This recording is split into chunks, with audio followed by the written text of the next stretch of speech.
My Tinder date walks into the restaurant. He's half an hour late.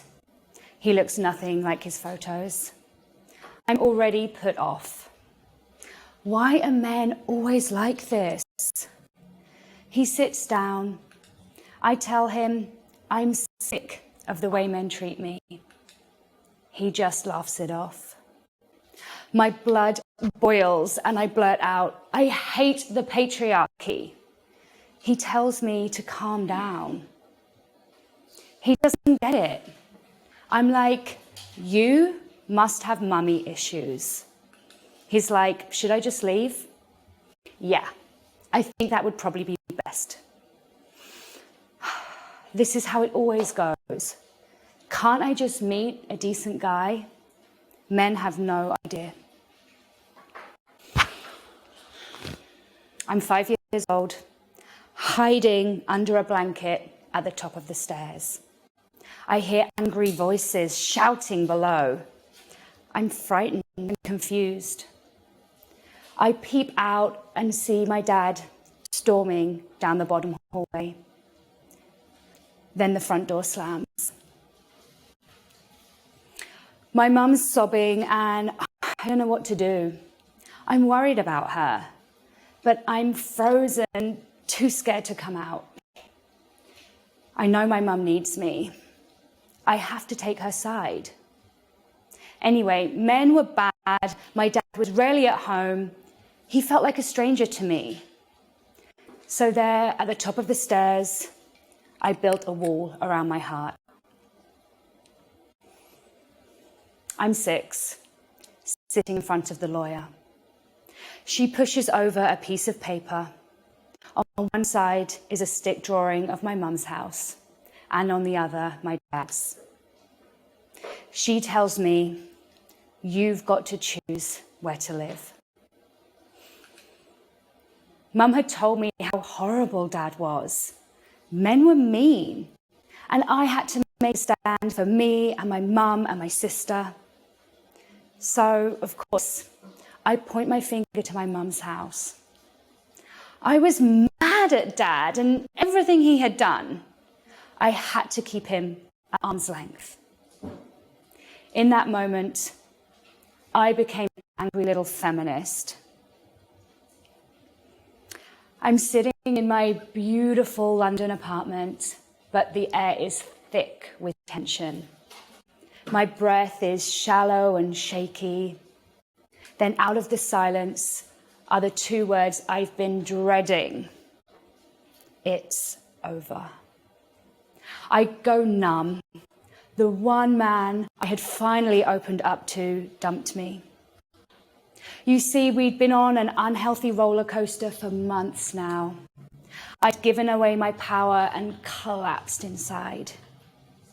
He was constantly accusing me of cheating.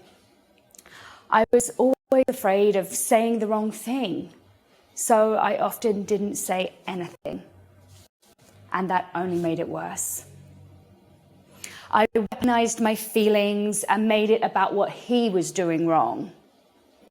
I swung from helpless, wounded maiden to wearing my bulletproof armor. I had made him the perpetrator and me the victim. I couldn't stand up for what I wanted. I couldn't speak when we had conflict.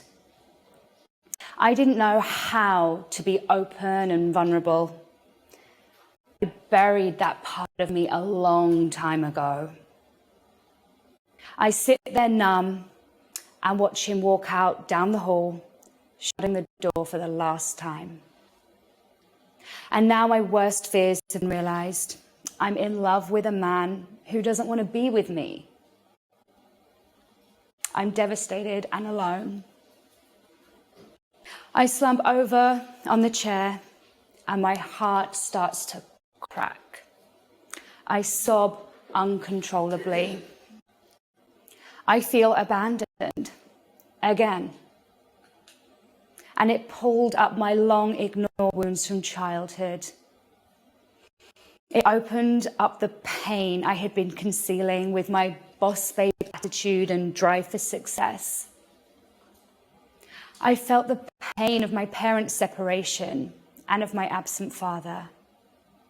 Single, looking round my apartment, knowing I had to go to work tomorrow, I asked myself, is this it? I knew my life had to change. And for the first time, I felt something greater than just me. I let go of control and I surrendered to God. I let myself be a mess and not have it all figured out. I realized I didn't need to always be strong. My masculine shell I'd spent so long building was crumbling. And I started to really feel. I knew I needed to heal and change. So I left my life in London. And with one hand turning in my resignation and the other buying a plane ticket to India, off I went. I'm in a carpet-covered chai shop in Rishikesh. I'm so excited to be free and exploring the world.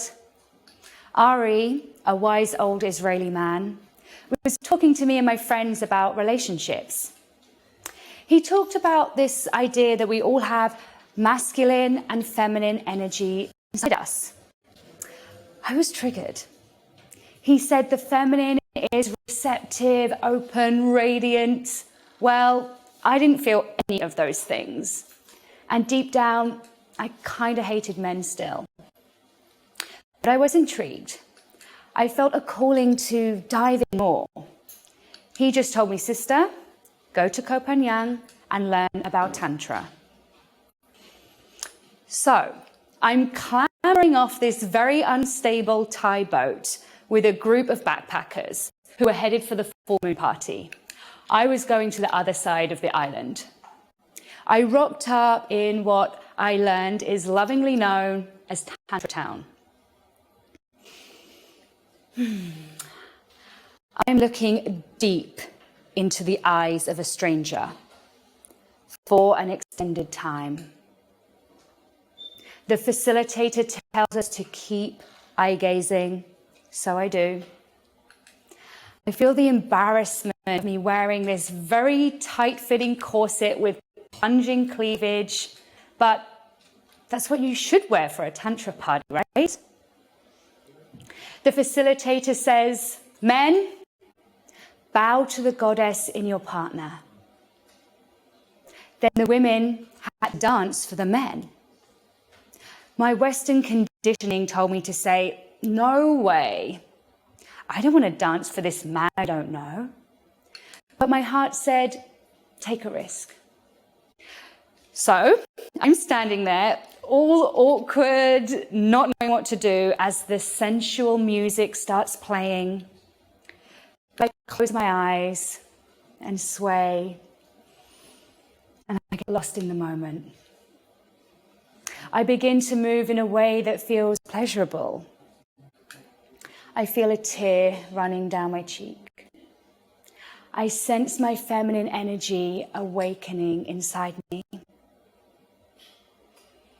My partner comes over and hugs me. I finally feel what it's like to relax into my feminine and be held by the masculine. Something shifted within, and I laid down my protection. I realized men aren't the enemy, and it's safe for me to be a woman.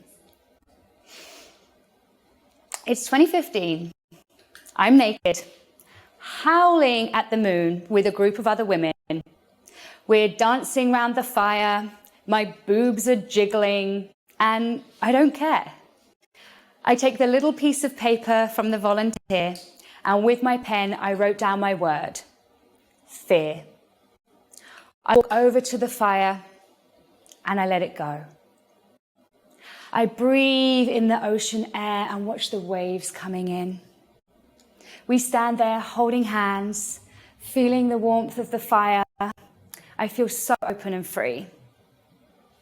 I realize this is my path. Fast forward a few years, I'm on a date.